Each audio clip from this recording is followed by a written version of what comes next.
best and the most beautiful moment of the season to arrive to. That if you can arrive to the knockout moment, of course we start with these second matches, then we will have the Champions League, then we will have the league, the cup. This is the most beautiful because then you can see the real power of the team, if we are ready or not, or we decide to go forward or not. No? So I'm ready, and just, well, not only me, all the players since July I'm listening, okay, let's see if we arrive to February, March, no? So right now we are here, and we need to try to win and enjoy, of course. So, good match in Novi Sad. Did you expect such a good resistance of home team? Yes, of course. I know Boris from when I was in Vardar,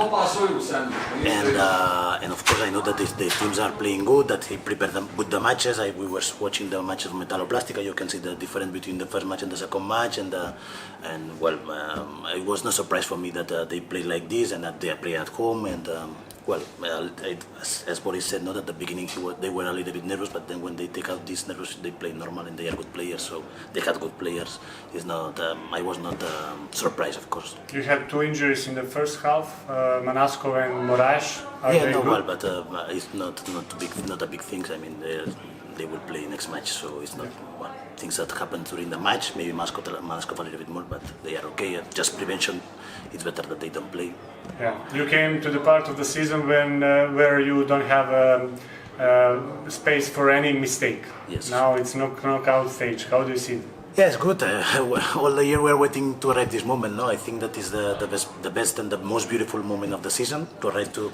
That if you can arrive to the knockout moment, of course we start with these second matches, then we will have the Champions League, then we will have the league, the cup. This is the most beautiful because then you can see the real power of the team, if we are ready or not, or we decide to go forward or not. No? So I'm ready, and just, well, not only me, all the players since July I'm listening, okay, let's see if we arrive to February, March, no? So right now we are here, and we need to try to win and enjoy, of course. Yeah, road to Cologne is going through the block and Szeged. So both Spanish coaches for you it's better to play against them or maybe another school because you know each other very well. Yeah, well, you never know. No, I think that the best is that we reach Cologne, no matter what against who we play, or because if we beat Wisla, there's a lot of possibilities that we can play against Szeged because everybody is telling this. No, who knows? Nobody knows because last season also everybody was thinking how it's going to be, and then it was not like this. No, but I don't care against who we play. What I want is to arrive to the Final Four. So of course it was. And also it's complicated to avoid a Spanish coach because there's a lot in Champions League, and if you know from one side, you find it from the other side. No? So it's not that easy. Yeah. How do you see this match between Szeged and your previous club, Vardar? I don't know, because Vardar showed that they are guys that know how to compete. That this is clear. Nobody can tell that it is not. Now they sent Borko Ristovski to help the team because maybe they thought maybe that the goal was not working that good. But Vardar is always a dangerous team. No?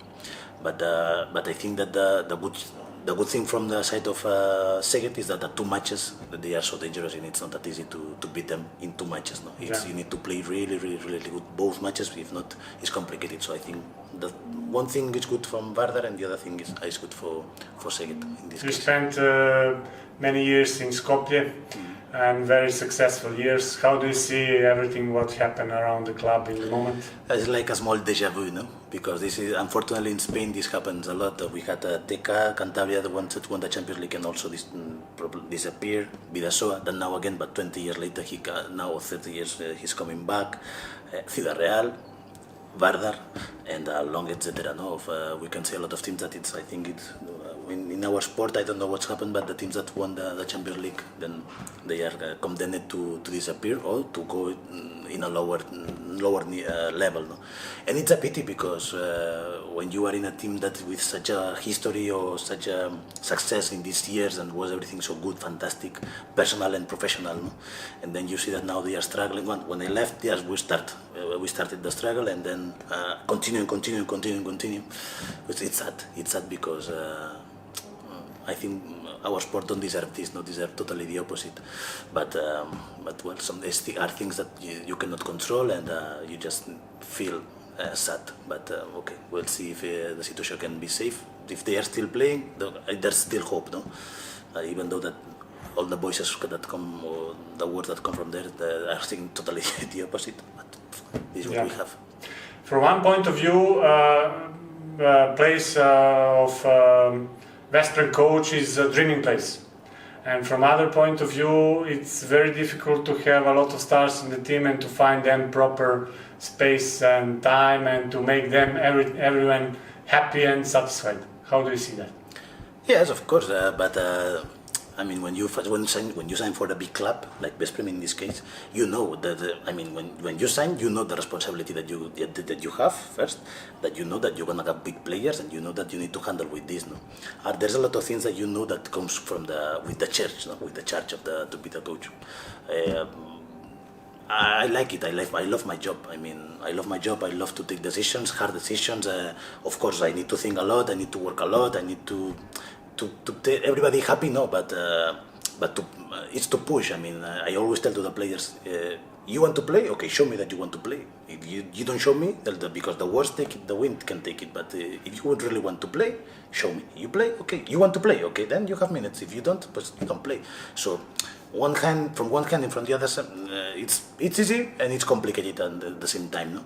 But the what is you can enjoy every day, every training, every match, and then see training with really good players and try to do this, try to do that, and you see that they do it, and to try to improve their level, even though if it's only this, no? And and then you need to work every day. You need to ask yourself to work more, no? To work harder and to give them, because they are so exigent sometimes, and it's not easy to keep the level, no? So you need to be always 4-5 steps ahead and work hard to keep this symphony or this harmony in the club. But of course, easy? Never. It's not easy. No, of course, if it was easy, everybody could do it, no? And not everybody can handle these situations or these kind of teams, or not everybody wants to do it. I love it. How is your relation with Raul Gonzalez? You were so close. Now you're big rivals. So yeah, well, it's like Pastor or Talan, or I'm lucky that they were my mentors. No, Raul, I was 4 years in Vardar with him, but with Raul I was 20 years together in a row. I mean, first playing together, then he was assistant coach of Talan, I was playing in the Real.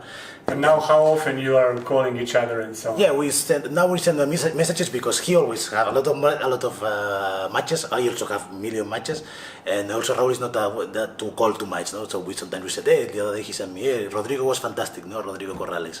And so we talk, when I was playing in Vardar also, we are talking in Christmas, we go to have dinner always, with more people, but we go together, and so, I mean, we have a good relationship. We were there for long time, and Raul helped me a lot all my sport career with a lot of things, and of course I always have good words about him. Yes. Yeah. Okay. You mentioned that you spoke with the president of Serbian Handball Federation, Jurkovic. Yeah. What you spoke about? It was about that they are looking for a new coach, and one of these coaches, it's me. I told them, okay, we were speaking about this, that yes, this, what they want, what they need, and we need to continue speaking or not. Yeah. But just was this. What do you think about Serbian players? You have some of them in the team. You have some of Serbs in coaching staff, like Lojanic and Vučko, and you worked with some guys like Marsenic, Abutovic, and so on. Yes, I was working in Vardar with Marsa, with Abutovic, with Toske, a lot of people, no? And I have a really good relationship with them. They are great players. Serbia always had two teams, not only one, always two teams, but yes, I don't know, with Maria, I called her, because when I was in Vardar, he arrived with the girls team as a conditional coach, and when I saw her working, I said, whoa. And then when I signed here in Vesprem, I said, hey, do you want to come? And yes, so I bring Vučko was already there, and I think that we have I have a good relationship with Serbian people, no, but Serbian, but Croatia, ex-Yugoslavia, to say that fast. How do you rate Serbian national team?